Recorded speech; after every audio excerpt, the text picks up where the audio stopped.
Look at this. It's Caitlin Clark wearing Kobe 5s. Here's what she had to say about it. I feel like it's fever, but it's also Iowa, so you get the best of both worlds. I have another one that you'll probably see me wear later on that is even more fever, so just wait for that one. Okay, here's the thing. That's great and all, but she should be wearing her own shoe. Like, this makes no sense from Nike. Women's basketball had its biggest moment ever this year. I mean, we're talking about 24.1 million viewers tuning in to watch Caitlin Clark in the NCAA championship game. That's not just big, that's historic numbers.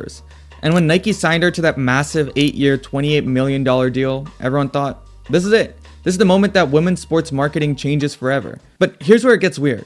Nike, the company that literally wrote the book on sports marketing, has been surprisingly quiet. I mean, we're talking about the same company that can turn a sneaker launch into a global event. Yet months into this partnership, Caitlin Clark's presence in their marketing is empty, especially for her stature already. And get this, while Nike's been playing it safe with Clark, Adidas swooped in and put WNBA star Aaliyah Boston on a Times Square billboard. And that just did crazy numbers on social media. But when you look at the numbers from the WNBA had the most watched regular season in 24 years. We're talking 54 million unique viewers, a 170% increase in ESPN viewership, and Caitlin Clark games breaking attendance records left and right.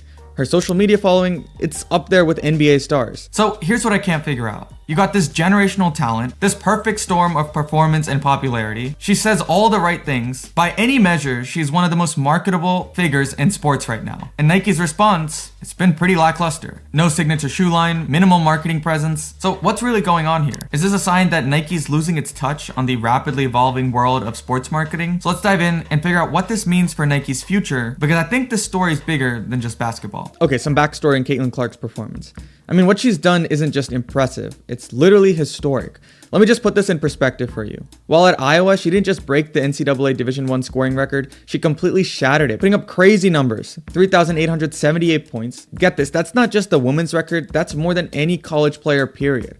But honestly, it isn't just about the numbers, even though her senior year stats are just absolutely insane. It's about how she transformed the entire landscape of women's basketball. Crazy three-pointers, they've become her signature things, turning her into this cultural phenomenon that's bigger than the sport itself. So when the Indiana Fever drafted her, something crazy happened. Their season tickets, gone, just like that. A 264% increase in home attendance, averaging 17,035 fans per game. That's just not like a little bit increase, that's revolutionary for the WNBA. And like I said, the thing about Caitlin Clark, she's basically every brand's dream athlete. State Farm, Gatorade, others, they all saw what we're seeing here. Someone who's not just incredibly talented, but very marketable, very authentic, hardworking. From a marketing perspective, it's a home run to sign her. And you know what's really fascinating? When you look at how she's rivaling the marketing numbers of established pro athletes while still in college, it makes you realize something. Nike signing her wasn't just smart, it was inevitable. They were gonna do it. Because how could a brand that's built its legacy on iconic athletes possibly pass up someone who's literally changing the game before our eyes? So yeah, it would make no sense for Nike not to use her, right? But that's why this story is so interesting, because Nike practically wrote the playbook on athlete endorsements. And we gotta talk about this fascinating moment in sports history, the summer of 1984.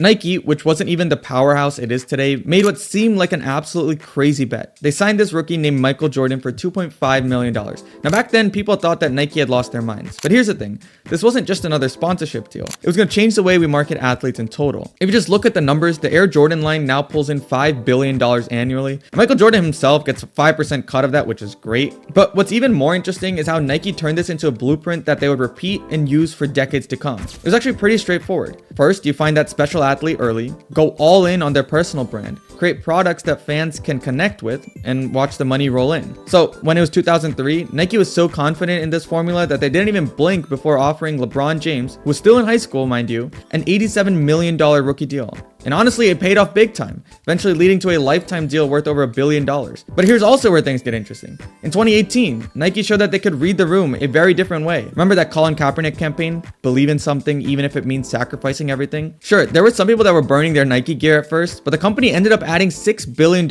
in market value from that campaign and saw their online sales jump by 31%. So like I said, it is kind of confusing why they would do this to Caitlin Clark. Now, don't get me wrong, they're probably making tons of money from her, just from all the free great publicity that people create talking and making videos about her. But this small example just shows how the marketing game is changing. So yeah, to recap, Michael Jordan got a shoe within months. LeBron had products ready before he even stepped onto an NBA court. And someone like Caitlin Clark, who pulled in 24.1 million viewers for the NCAA championship game, the biggest audience in women's college basketball history, she's still waiting for her signature shoe line, playing in Nike Kobe 5 Proto PEs. Now, some people point to Nike's size as part of the problem. But here's what's really interesting. The way that athletes connect with fans has also completely changed. You have stars like Caitlin Clark who already have millions of Instagram followers. They've got this direct pipeline to potential customers that was unimaginable before with LeBron or Jordan. Though this does create its own challenge, right? Because now they're competing for attention in this massive ocean of athletes all creating content. But the thing is, Nike does actually know how to move fast when they want to. Remember that insane Saquon Barkley hurdle? Nike immediately dropped this brilliant ad with witness spelled backwards. Classic, simple, clever, millions of views.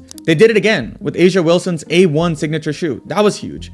And everyone was talking about it. And during the 2024 Paris Olympics, their winning isn't for everyone campaign was absolutely everywhere. And then also when KD got a little bit salty for being left out, what did Nike do? They turned around, gave him his own ad and billboard just like that. These campaigns hit 2 billion views in weeks. And a few years ago, it wasn't entirely bad. During the pandemic, Nike did pretty well. But right now, they're not exactly crushing it like they should be, especially when it comes to women's sports. Here's the thing about women's sports right now. It's absolutely exploding. Here's some numbers for you. We're seeing sponsorship deals jump by more than 22% in 1 year. And this isn't just a random spike. Since 2020, so for the last few years, these deals have been growing more than 20% every single year. When you think about it, it makes perfect sense. Women athletes are becoming incredibly marketable. Every single one of them. Fans are more engaged than ever. You're tapping into new audiences that have never been tapped from a sports perspective. And honestly, let's be real, there's so many more opportunities to sponsor women athletes, so many types of brands and types of content that you can create compared to the men. And putting it into perspective, we're talking about a market worth over $1.3 billion in sponsorship alone. Now, obviously, Nike's still the big player here, especially in athletic wear and sneakers, a company worth more than $100 billion. But just look at their stock price recently. It's taken a hit, and it raises a fascinating question. It's not about whether Nike has the money to invest in women's sports. They absolutely do. They do it in tennis with people like Serena, Naomi Osaka, and others. The real question is whether they can adapt their entire marketing philosophy and priorities to this new reality. Okay, so this video wouldn't be complete if we didn't talk about how the space around Nike has become more crowded lately, especially in the sneaker game. Some interesting companies have been making some serious moves. Take On Running. They've been quietly eating up market share in the premium running market. I mean, On Running just hit $2 billion in revenue, which is pretty impressive when you consider Nike's running division has actually been seeing their numbers drop. But that's not the only thing. New Balance, they've been going for this new nostalgic feel with their marketing campaigns, and it's paying off big time. New Balance sales jumped 23% in 2023, pushing them to $6.5 billion.